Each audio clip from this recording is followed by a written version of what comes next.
Ce matin s'annonce bien, les oiseaux chantent bien que tu sois parti. Fais monter tout le monde s'il te plaît dans la salle parce que regarde, ils descendent tous là.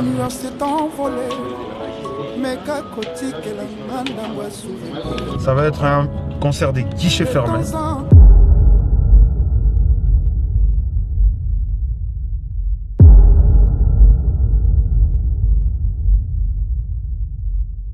Ce matin s'annonce bien, les oiseaux chantent bien que tu sois parti.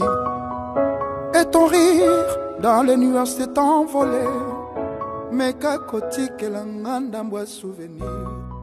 Direction conférence de presse pour notre tournée. Donc là,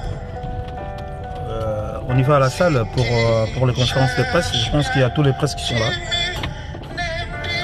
Donc notre rendez-vous c'est en novembre. Ça va être annoncé officiellement. C'est en novembre que Ferregola vient avec ses poulains pour une grande tournée à Paris. Ce matin s'annonce bien, les oiseaux chantent bien que tu sois parti.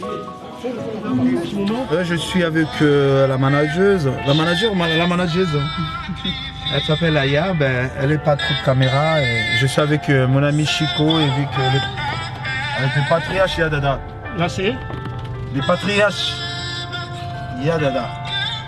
Claude Lukeba Bueno, Babicho Matenele,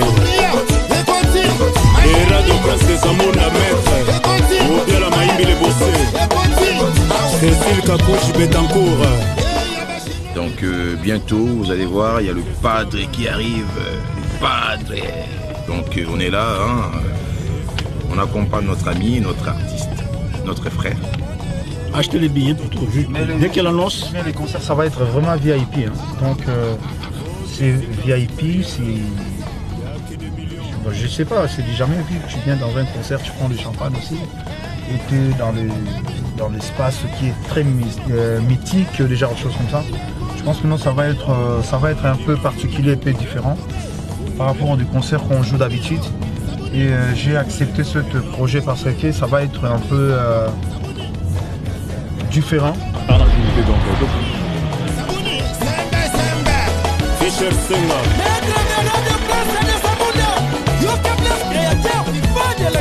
Nikonkai, Tazi King, Shérif Kachi pour l'image de la terre. Les padres. J'ai vu. C'est vraiment l'artiste et la sa délégation.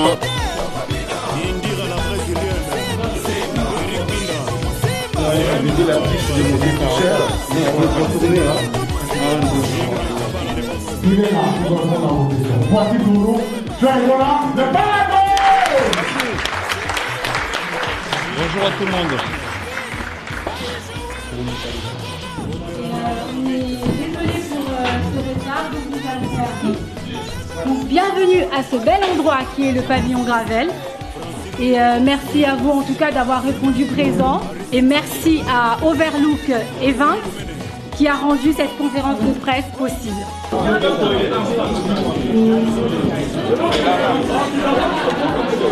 Je m'adresse directement aux producteurs parce que c'est le producteur qui est concerné. Ferregola va faire son concert. Vous savez, on a eu quand même plusieurs soucis, voilà, mis à part soucis communautaires. On a eu aussi des soucis de Covid-19. Ferregola va pouvoir faire ses productions de concerts. Tout le monde attend, avec beaucoup d'impatience. Quelles sont les précautions que vous avez prises par rapport aux productions de Ferregola? Nous, on part du principe de toute façon que les choses avancent, vous voyez, au niveau de l'actualité. Voilà. Et on espère sincèrement que dès cet été, les salles rouvriront et que le concert de Ferré sera tout simplement un bonheur. Alors que nous avons autant des artistes, vous êtes un producteur, vous avez aussi le choix. Quelles sont vos motivations? Qu'est-ce qui vous a poussé à choisir l'artiste Ferregola?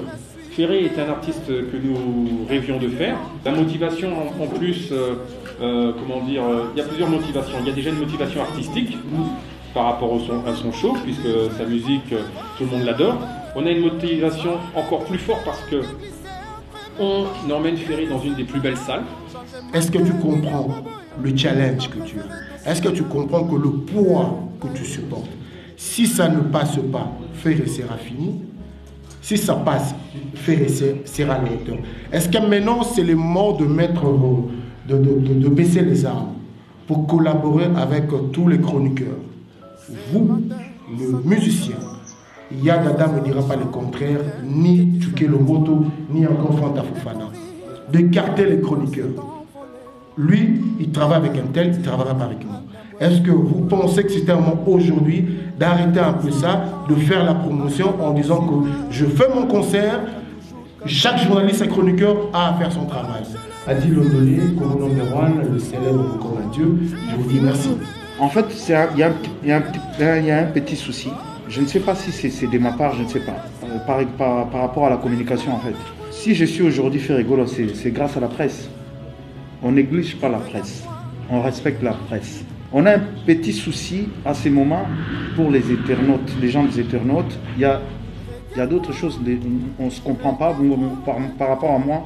Moi, je me défends toujours par rapport aux titres. Quand je vois les titres, que non, ben voilà, tel il a fait ça, il a fait ça. Moi, je ne peux pas négliger la presse. Si je suis fait rigolo aujourd'hui, c'est grâce à la presse. Et s'il y a un petit malentendu, et je pense que l'on va essayer toujours d'arranger ça. J'avoue, aujourd'hui, je suis pas trop dans les réseaux sociaux. Par rapport à quoi? Je regarde pas trop YouTube, je regarde pas toutes les émissions que les gens font. Pour les respects et puis pour ne pas gaspiller ma morale, pour ne pas... en fait, entre guillemets, je peux dire ça. Mais, moi, je suis là pour la presse et je respecte la presse. Bonsoir, Ferrigola. Tom, c'est Just Media. Ma première question serait, nous avons vu que pour Dynasty, vous avez invité de nombreux artistes comme Célio, Bill, etc. Ce serait pour savoir si, premièrement, ils feront aussi part de votre concert qui aura lieu le 7 novembre 2021. Tu sais, on est des artistes. Pour inviter des artistes, tu dois leur montrer les contrats, c'est comment. Donc, les concerts, je vais venir avec mes poulains en direct de Kinshasa. Mais ça ne m'empêche pas d'essayer d'inviter aussi mes amis, s'ils vont être d'accord aussi. C'est à leur parler. Donc, je veux leur demander si c'est possible. Parce qu'ils ont leurs conditions aussi. Ils peuvent donner les conditions aussi. Donc, moi, dans ma part, moi, je veux bien. S'il y a mes collègues aussi qui viennent me visiter, moi, ça me ferait plaisir. Et ma deuxième question, ce serait aussi pour vous. C'est pour savoir si ce concert est le concert de votre vie. Donc, le concert où vous pouvez tout perdre. Mes projets, ça va pas s'arrêter là parce qu'on a une grande projet encore. Et on finit d'abord avec Casino de Paris et puis on voit l'autre. Je me pose toujours la question de savoir, est-ce qu'il y a un problème particulier, c'est-à-dire entre artistes de la RD, le RDC et nous, le chroniqueur du Congo-Brazza? Aujourd'hui, Ferrier, il a une manager. Manager, elle est là. Peut-être il y a les contacts que non, peut-être c'est des mauvais contacts, mais je suis là, voilà, si tu veux me contacter, tu peux m'appeler. Et aujourd'hui, tu sais très bien que moi j'adore les Brazza. J'adore les Brazza, voilà, quand je pars à Brazza, je vais à Brazza, je fais des émissions avec eux. Donc ça, il n'y a pas un problème, mais sauf faire, il a un peu peur pour les internautes parce qu'il y a des choses qui se disent, c'est pas vrai, tu connais ça très bien. Malgré tout, je dis rien, mais ça me choque quand même. Alors on fait attention de tout ça. Ma question est celle-ci. Quand tu as mis du temps, tu t'es pas produit sur Paris? Il y avait déjà les problèmes politiques par rapport à nos frères combattants. Et, nous tous, on nous a mélangés dans le même sac. Et ce n'était pas possible aussi de jouer. Et aujourd'hui, il faut trouver aussi un bon producteur pour jouer. Et je pense que c'est le moment qui est venu. Le moment est venu, donc voilà. Après plusieurs années sur scène ici à Paris, moi personnellement, je entendais que peut-être il y aura la salle Zénith de Paris, par exemple, Olympia, Bercy, et aujourd'hui on est surpris de voir cette nouvelle salle pour nous, les Congolais, qui est le Casino de Paris. Félicitations Ferrigola, et nous vous souhaitons plein de bonnes choses. Merci beaucoup. Merci.